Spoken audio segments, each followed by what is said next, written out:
Esther was a young Jewish woman who had been raised by her older cousin, Mordecai, after her parents died. She lived in the Persian city of Susa. When King Ahasuerus needed a new queen, he searched throughout his kingdom and chose Esther because of her beauty and character. At Mordecai's advice, Esther kept her Jewish heritage a secret. Soon after Esther became queen, Mordecai overheard 2 palace guards plotting to kill the king. He told Esther, who warned the king and saved his life. The event was written down in the royal records, but Mordecai received no reward at that time. Later, a proud and powerful official named Haman was promoted to a high position in the kingdom. Haman became furious when Mordecai refused to bow down to him.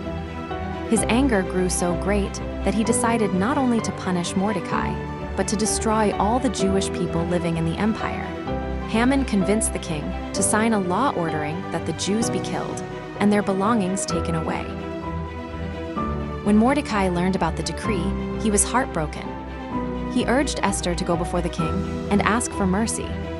This was a dangerous request because anyone who approached the king without being invited could be put to death.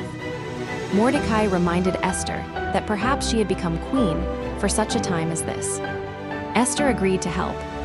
Before taking this risk, she asked the Jewish people in Susa to fast and pray for her for 3 days.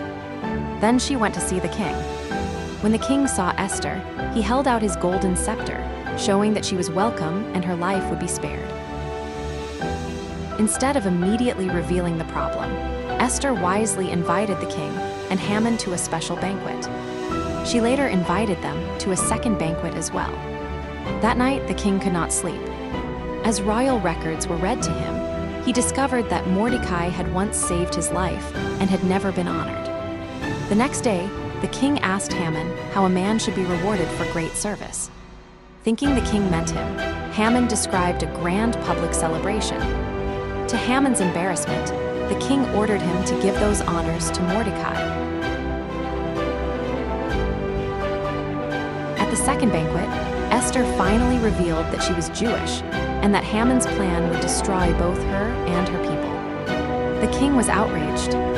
When he returned from the garden, he misunderstood Haman's actions and believed he was threatening Esther. The king immediately ordered Haman to be executed on the very gallows Haman had built for Mordecai.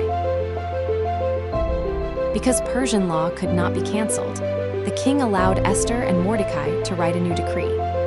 This new law gave the Jewish people the right to defend themselves. When the appointed day came, the Jews were able to protect themselves and defeat those who wanted to harm them.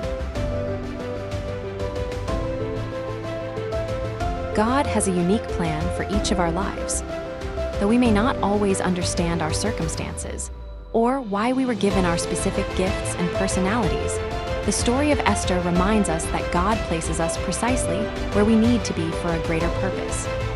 Like Esther, we will face difficult choices that demand courage, faith, and selflessness.